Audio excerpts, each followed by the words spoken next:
All right. Here we go, back again on the other side of the coin. All right, welcome back to the other side of the coin, ladies and gentlemen. It's your second video for today, which is great news for you guys. And you get to see myself and Ryan once again. But this time, obviously now that the Premier League season, the domestic season sort of come to a bit of a closure because of the World Cup just around the corner, I think it's timely to talk about a few things. This particular conversation that we're going to have, very much like a podcast session, there's going to be no structure. It's pretty much, I'm going to brainstorm everything that I have in my head. I'm going to lay it out and we're going to try and make a discussion about it. Ryan will also put out his thoughts on the table and we'll talk about the entire situation. But the crux of it, the main theme of it is what everyone is talking about. It's all over my comments as well, every video. It's all over Twitter, all over everywhere, is Chelsea fans feeling disconnected with Chelsea. Why? Why do we feel disconnected? What are the issues? Is there a solution? What is the outlook? This is what we're going to talk about. Let's get stuck into it. I don't want to waste too much time introducing Ryan. You guys know very well who Ryan is at Top 4 Tactics. Make sure you follow him on Twitter. He's a big time, guest on this channel, and more than Big a guest, time. he's a mate. He's a friend. He's a friend. He's a brother. He's a little brother to me, man. Yes. So Ryan, look. Yes. What is going on, man? What is going on at Chelsea Football Club? A lot has happened, and I'm at a stage in my Chelsea sort of fandom where I'm lost. Like, I'm moving into games having a new phenomenon in my head. I don't know whether you heard this, which is called XL, expected loss. It's the new stat. It's the new thing. Jeez, We're expecting losses. We can't expect to win. Draws are even difficult. And I hate this feeling. I really do hate this feeling because we were never like this. Even in our toughest times, we were never, ever like this. We've always been able to bounce back. But I feel like now, what's going on? And I was talking about this with you a couple of days ago, saying, I think we as a fan base need to, and this is just my feeling, we need to forget the Chelsea we once knew. You know what I mean? And I know there'll be other fans who've been around for even longer, and they'll probably remind us that, well, the Chelsea that was not really the Chelsea that was always there. The one even in the late 80s or 90s or whatever the case was bleak as well. But I can only talk about what I know, and that's during the Roman era, from early 2000s on and so on and so forth. And I feel like that's the Chelsea I need to forget now, man. It's a different owner, it's a different setup, a whole heap of different people, everyone that we used to know, Marina, Peter Cech, and many others, Roman, obviously the owner, have all left. And now we're under a new ownership. And when we talk about,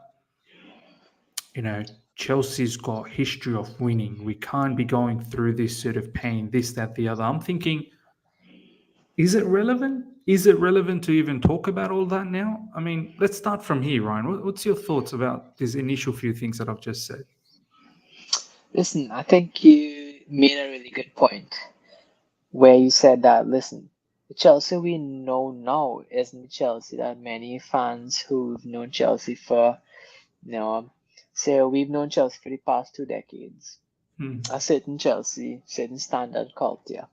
But we must also respect the people who've come before us. You know what I mean? 3 generations ago, 4 generations ago. Because you know what? I believe that football clubs isn't about the top bottom. Football is about life. It's from the bottom up. It's about the ground roots. It's about the people. It's about these people. People always laugh about who bleeds blue, but these people, their Mm. parents, their grandparents, there's legacy here. There's history here at our club, and in all football clubs. But there's something there. A lot of people have saying like they feel disconnected from Chelsea, but you know it's disconnected from the Chelsea we know. You know, Mm. and we need to kind of put. You said that we should put aside the Chelsea we know Yeah. for this, but I want to ask you a question, right? Let's have a dialogue, right? Yeah. If you put aside the Chelsea you know, what standard are you holding the Chelsea up to in this new Chelsea? Interesting. Because you know, people would say, okay, Chelsea's about trophies, Mm. right? But you would say, okay, we are at a stage now where we may not win trophies. But Yeah. I know, because I've studied this club, I've researched this club, I've spent time learning about this club before the Roman era. Mm. This club had a certain standard from the ground roots, from the mud level, the blood, sweat, and tears on that pitch. Things that made this club tick, that made the blood cells blue, you know? Mm. And that is effort, pride, pride of London. It's just effort, heart, blood, sweat, tears.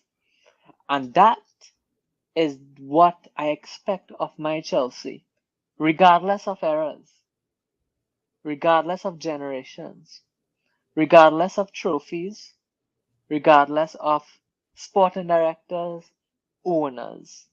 That is what we want from our football club. Why? Because blood, sweat, and tears are a reflection of the people Mm. from the ground up at this football club. You know what I mean? If you really study where this club came from. And that is the reflection I want to see on a pitch, you know? And that is the standard I will hold up to. Do you think Some, the new owners, Todd Bowley, Egbali, and Clear Lake Capital and whatnot, when they took over this particular club, do they completely understand the ethos, the fabric, and as you said, the soil, the mud that that it's been built? Do you know what I mean? From ground level, um, because I feel if they really understood that, some of the things that they've done since they've taken over, it feels to me a bit erratic, bit drastic, chopping everyone off that played a part in making Chelsea Football Club to what it is now, in the likes of Marina, in the likes of Peter Cech, Bruce Buck, and so on and so forth. We're a physio team. There was a recent article from Simon Phillips, who's got close links with people that he knows internally, stating there are certain players that are just very unsettled about the chopping and changing and the different personalities, personnels that are in the club constantly. Do you think it would have been wise maybe for this new group to come in and just observe for a little bit? And I know a lot of fans will sit there and say, but Miz, we needed the old mob gone. Like, it wasn't working. We weren't doing anything in the Premier League anyway. Yeah, we won the Champions League. Sure, that's huge. Yeah, we got the Europa League before that. That's huge. But we were still winning the odd title, like, you know what I mean? Like this European stuff, and we were reaching the finals of domestic cups.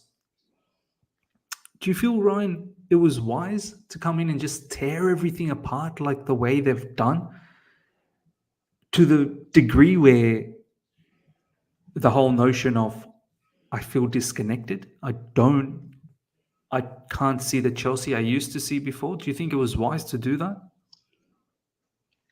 I think means that we need, I think recency bias is creeping into a lot of Chelsea fans' mind recently, questioning getting rid of certain people, etc. But it reached a stage that since 2018, really, even 2017, 18, that Chelsea has lost that identity that True. have made them a superpower in the Roman era, Mm. you know? And the investments we made, the personnel we've made, the managerial choices we've changed and chopped during the Roman era's last 3 years or 4 years has not propelled us to where we want to be on the league, competing for first place, right? Mm. Mm. And I think that that Champions League win under Tuchel really covered the cracks.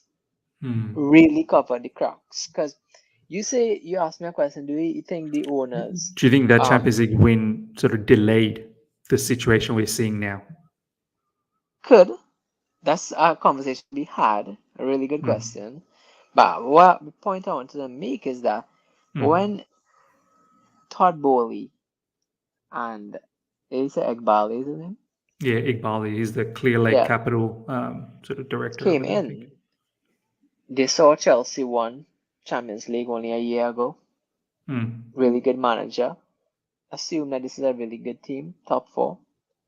But they think that Chelsea is at a good propelling point, that they could take Chelsea to the next stage. Okay, they're like, okay, we have it from here.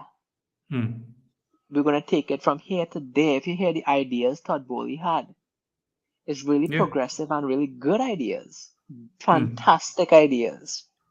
But you need to be at a certain stage to take that and propel it to there. But what Todd Bowley and everybody is realizing now is that that foundation and stage that Chelsea was held on, that pedestal, Mm. from that Champions League win, wasn't grounded and mantled sturdily enough. Because we happened to win that Champions League through fantastic performances, tactical performances by team, manager, etc. But it Yeah. wasn't on a platform of the right personnel, the right structure, the right project. No, it Mm. was that we put the pieces together at the right time, performed in crucial moments, and won that trophy. So now it reached a point that instead of Bowley taking it from that foundation and propelling it to how he wanted to make Chelsea like Manchester City Group and etc. and Red Bull and etc.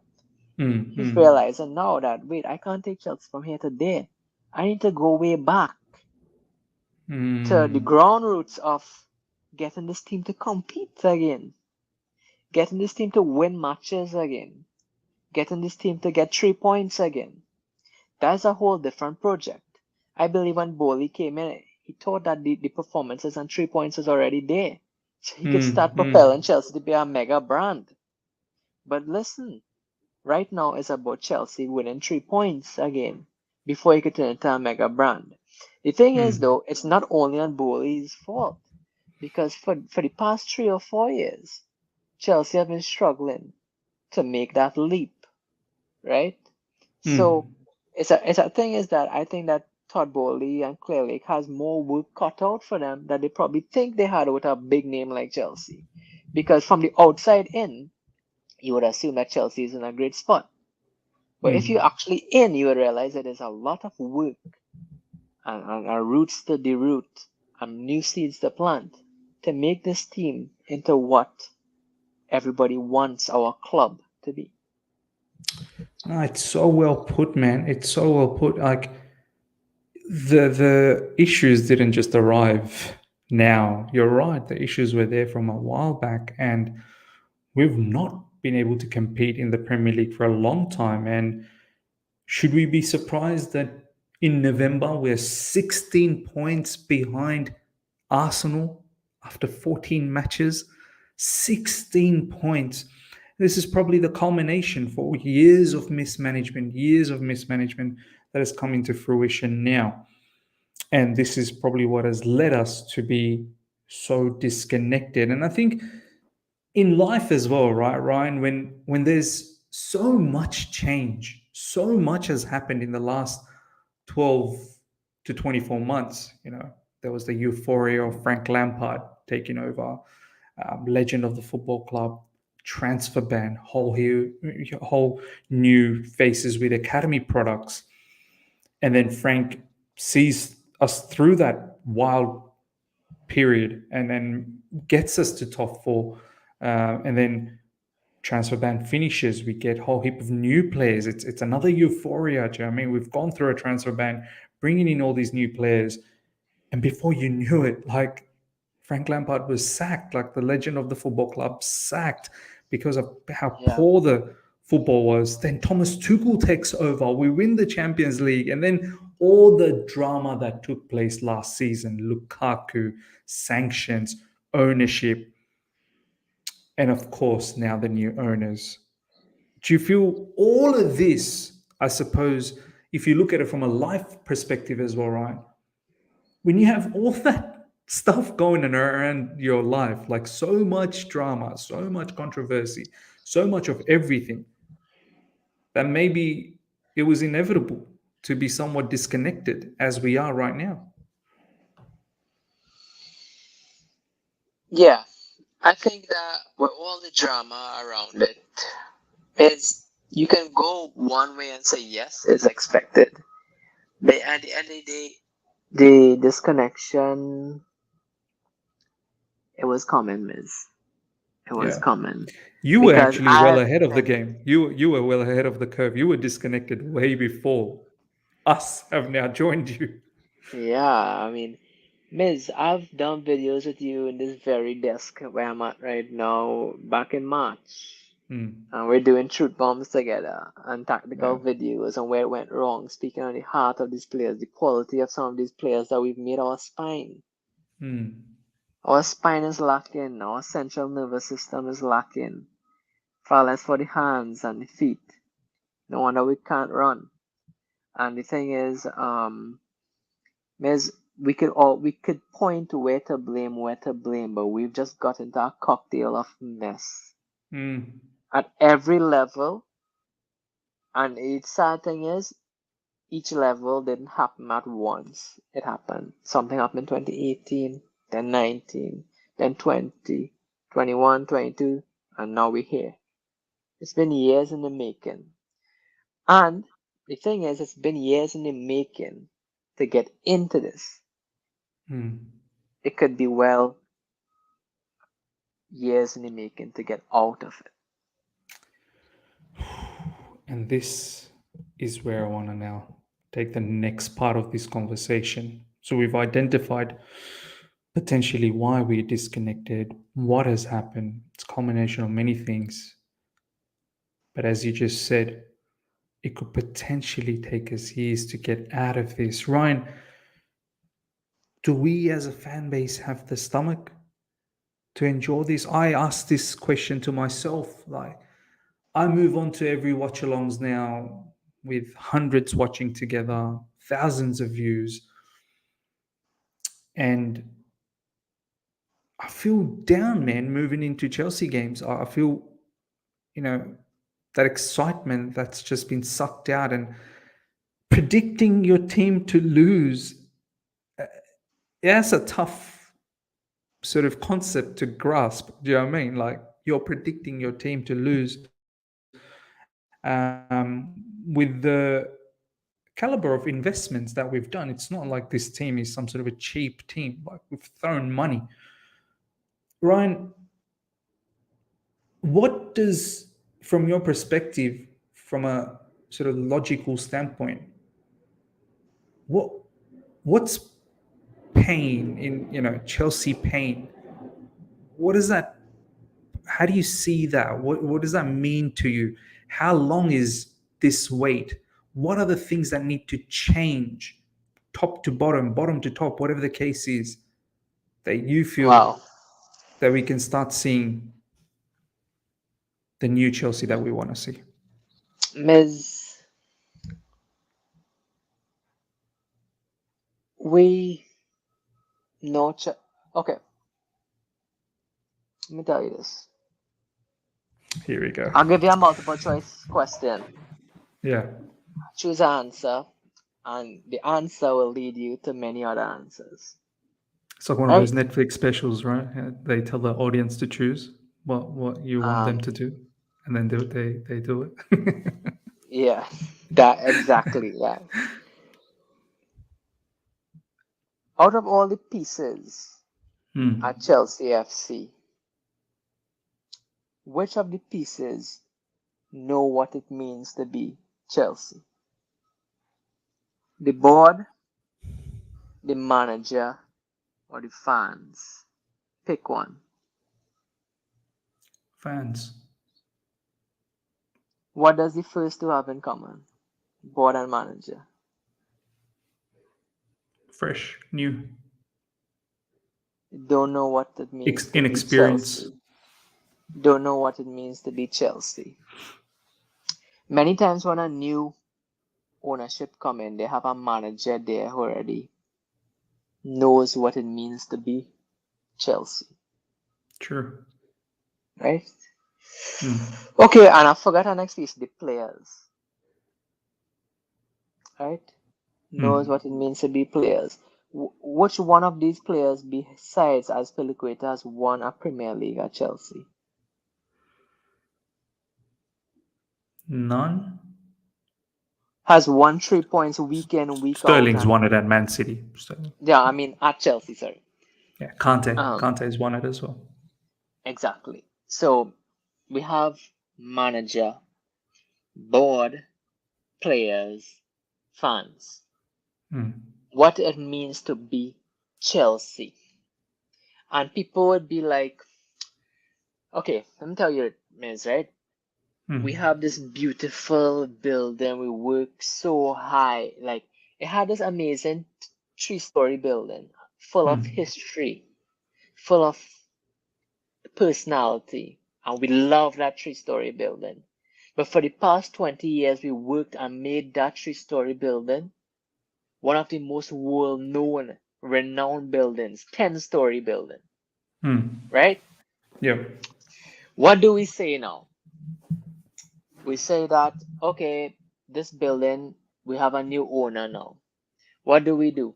Chop off 7 floors and say, let's go back to the 3 floors? Or we hold up to the standard that we've built, 10 floors up. Now, listen, I told you that it could take years to build, to undo the years of damage that happened, right? But at the end of the day, you could only build a house if you have a plan of what you want to build, right? And I believe that what does Todd Bowley want to build as Chelsea? Does he know Chelsea? What does Graham Potter want to build at Chelsea? Does he know Chelsea? What does his players want to build at Chelsea? How much of them know Chelsea? But the fans, if you ask them what they want at Chelsea, do you know Chelsea? Every single fan have in their memory, in their hearts, they have games, they have moments, they have tears of joy, tears of sadness, tears of anger. They know what it means to love this badge, to celebrate, to shout on top of their lungs. They know. And I believe in all the levels, board, manager, players, and fans. Fans have a huge responsibility because out of all the pillars, fans know what is Chelsea more than all the other pillars. And I believe this is why I said in that stream I got emotional. And you know what? Now I understand why. Now I understand what you mean when you said all that back then. Because the fans know Chelsea. And we can't lose that image of that 10-story building that we grind out to make. And we can't say because the 3-story building was good and we love it, that we okay with letting these 7 stories that we built for 20 years go down into dust. That can't be it. But the other pillars don't know what it took for those 7 stories to build. They was doing other business. They was doing the coaching badges other way. They were babies. They wasn't even football players yet. But we No, we've been here every week watching these games. And that's why I believe that we have to set a standard. We have a voice. We have to set a standard for what it means to be Chelsea. And I agree with many people, you know, like like Johnny Minerals is one, right? He say that you are a Chelsea supporter, right? So you mean you have to support the players, support your Chelsea, don't put down your players. And I agree with that to a lot of extent. Obviously, I agree critically, analyzing your players too. But I agree that we need to support the players, but don't support the players to say that the three-story building, you could reside here. No, you show them the trophy cabinet. You say that you need to uphold this because that's what it means to play for this badge now in 2022, not in 2001, not in 1999. What it means in 2020, the 7 stories we built since. This is what it means, and we can't lose this image. We cannot lose this image of what is Chelsea FC. And for the first time in our history in these last 2 decades, there is 3 pillars above the fans that don't know what it means to be Chelsea. Because when when when Mourinho left and a new manager came in, the players knew what was Chelsea, the fans knew what was Chelsea, and Roman Abramovich knew what was Chelsea. You need to have at least out of those 4 pillars, at least 2 or 3 knowing what Chelsea is, so the other new one could fit into that mold. But for the first time in our history, there's 3 pillars that does not know what is Chelsea, and the only pillar that knows what is Chelsea is the fans. And I feel that the fans have a responsibility to uphold and preserve and conserve that image of what it means to be this club. You say that we should accept that this is the new Chelsea. No, I accept what Chelsea is at right now. But I doesn't know new Chelsea. There's only one Chelsea, the one that I've worked for past 20 years ago where it's at. So much investment. And you, wherever you are now, 7th place, you need to get back to there. You need to get back to there. And all the pillars need to work at it. But we can't control what Bowley do. We can't control what Potter do. We can't control his coaching sessions and his tactics. We can't control what the players do, how much they want to play, if they want to leave this and that. But we could control the standard we hold our club to.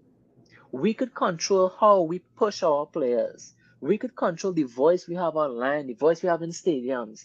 We could control what we say. We could control how we come together as a group, saying that we are Chelsea. We're not gonna bow down. We're not gonna laugh at our own club and say we're 7th and 8th. We're going to uphold because we need to continue what legends have made.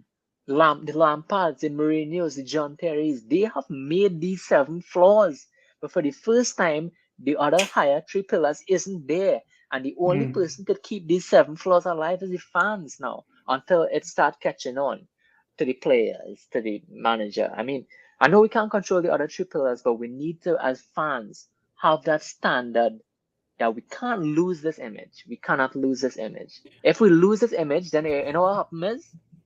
It will have 4 pillars that have lost the image of what Chelsea is. And you know You're what? done. It's You're gone. done. It's It's finished. gone. It's gone. And this is so powerful, man. Honestly, I've got goosebumps, man, listening to what you just said. It's a powerful, powerful message. The fact that for the first time, we have 3 pillars out of the 4 that actually don't know what Chelsea's all about. And this now takes me to, I guess, the final sort of segment, which is the one pillar that knows, which is the fans, knows the standard, knows what is required. And I want to ask you this, and obviously I'll elaborate as well on my opinion on it. Do you somewhat, I suppose, Ryan? There's a lot of divide at the moment, right? In the fan base, there's one group that's saying Potter out. Like, no, I'm not saying anything. And I can be patient. I can accept pain, but I also need to see some methods. I need to see incremental developments. Um, I can't have monumental decline. Like Thomas Tuchel in his recent first ever podcast in India said, little dips, blips, that can be managed in a process as long as you can bounce back from it. But lose long enough, everyone around you will not believe in the process anymore. And this is Exactly. important for me. This is very important because what is the length? I want to focus on that first part where, one part of the fan base is thinking Potter out. For me, now it's too premature to think about along those lines. But I'm not disregarding that part of the fan base. I'm not disregarding them because everyone's allowed to think the way they want to think. But where is the limit? Oh, is it 1 month after the World Cup finishes? Is it 2 months, or is it at the end of the season? How far do we decline? As you said, we've built with our heart and soul and blood the extra few more levels beyond the first three. How far do we go down to start rebuilding again? So think about that. That's one side. Few people that are wanting Graham Potter out, and then I want you to sort of ponder about how long is the wait until we sort of pull the plug. And then you've got the other spectrum, complete extreme, who are, I don't care what happens, we can't get another manager sacked. We know the body of work Graham Potter's done at Brighton. It's taken 3 years. I'm willing to wait 3 years, or whatever the case is, 2 years. And I want us to stick it out. Whether that means we come 10th, 11th, 12th, miss out on Europe completely, it don't matter. Because we need to go through this in order to come back again. But my question for them is, how confident are you that Graham Potter and our current, people in charge are capable of bringing it back to where it once used to be? So think about both of those areas, Ryan. I want to hear from you from both sides, I suppose. I think that, Miz, when I think about the three missing pillars, and we being the fourth one, which is there, have to be strong. Right? We can't bow down and bow out and put our chins down, right? Because we need to hold that pride of Chelsea up, because we are proud of our Chelsea. But the thing is, Miz, I believe that the manager has a huge role on the impact of the team, meaning that we have to set standards for ourselves inside, outside of training, and in game that is of the values of the club and the fans, right? And that is where things started to change with Arsenal. Yeah. Not right away, but from the first thing. I remember a lot of times in quotes Arteta says he has to show them what it means to play for Arsenal. That a player who plays for Arsenal do not train a certain way. They do not put lack of effort in a certain way. They do not disregard rules in a certain way. Because they hold Arsenal to the highest. And that's what Arteta did. He held Arsenal, the Arsenal he loved, to the highest. Now, you don't have to know Chelsea, right, to hold that standard up. You have to have ambition, because Mourinho didn't know Chelsea. Yeah. When he first came in, but he had ambition that at the highest level. I expect my team in training, outside of training, in game, outside of the game, to have a certain standard.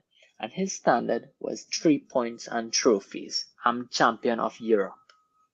You know what? I'm the champion of Europe, and he made Chelsea champions of England. Common denominator, champion. What I want to know from Potter is, what are you and what are your standards? Nice. Because what is your motto and what is your standards? Is your motto incremental improvement? Or is your motto, I come here to win? I come here to dominate.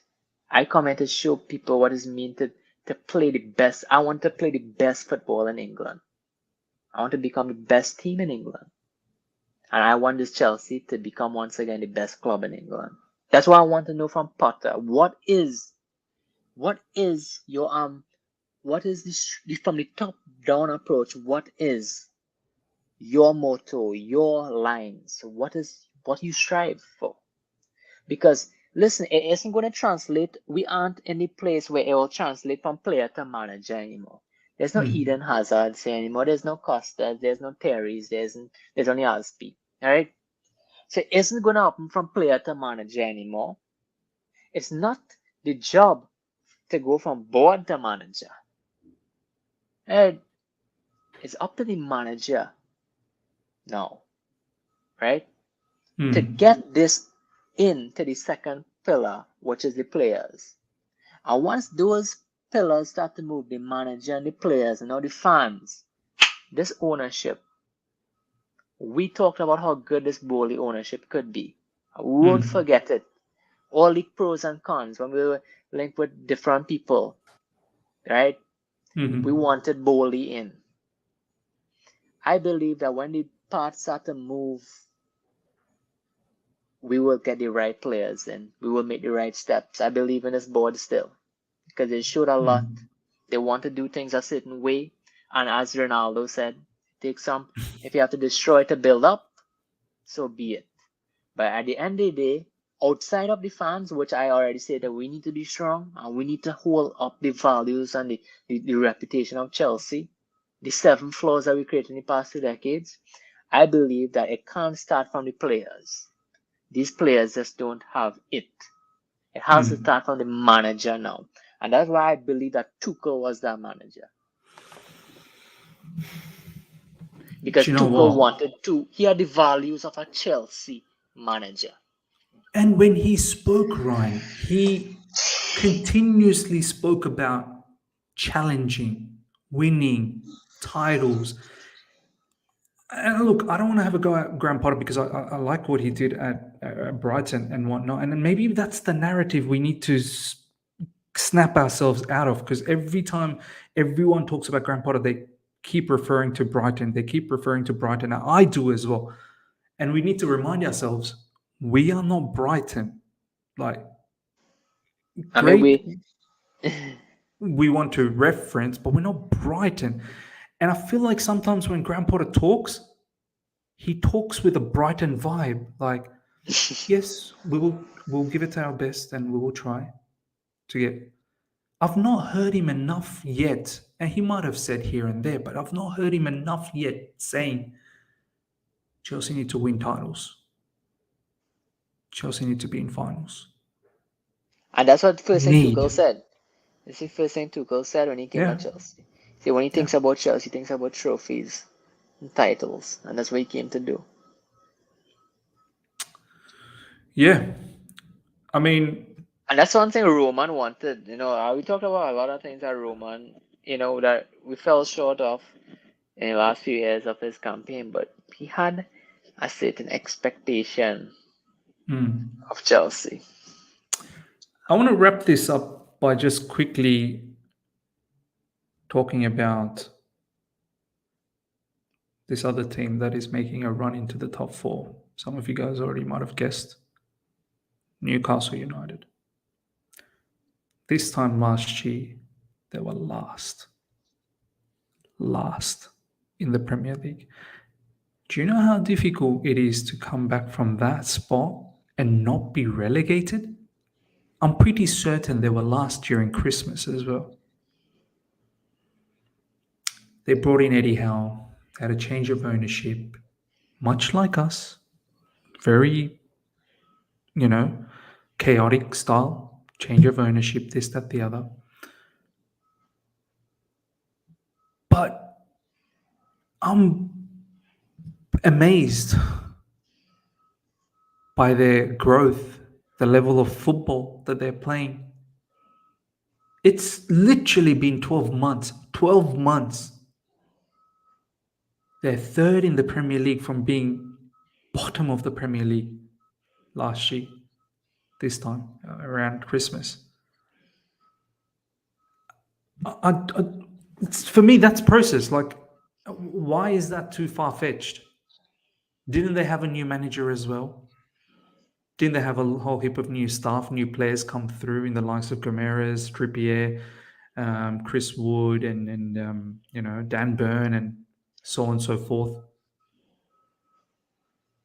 How they managed to do what they're doing in such a unbelievable. I'm not even asking for that level of progression, because what Newcastle's doing is mad.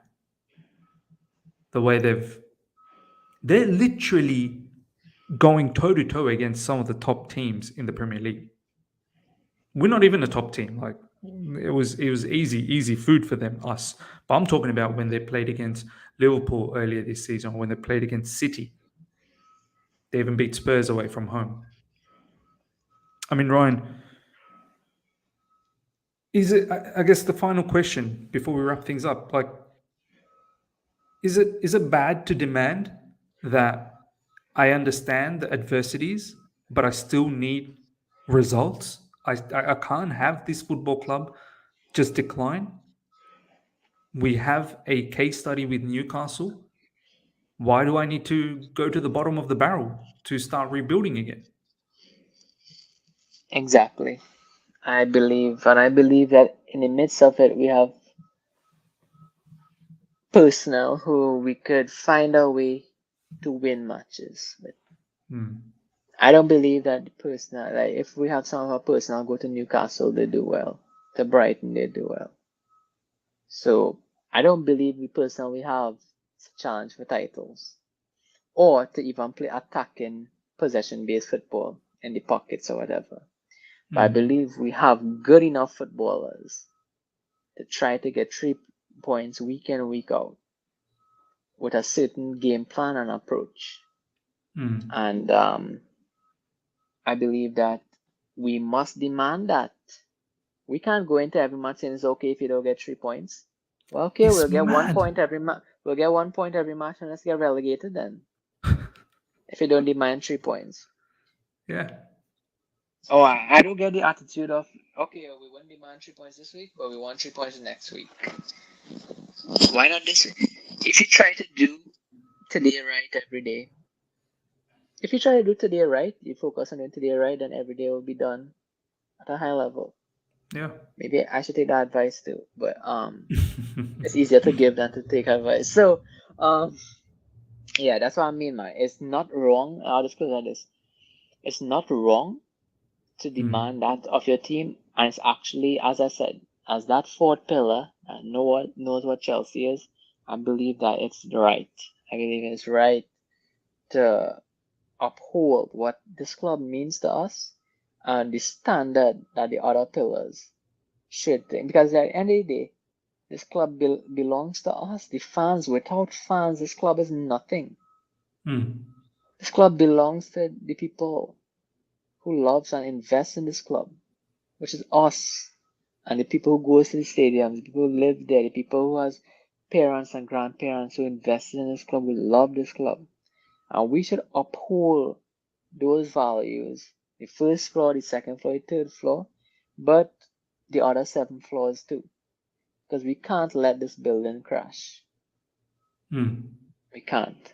So I believe that we are right to uphold that value of Chelsea.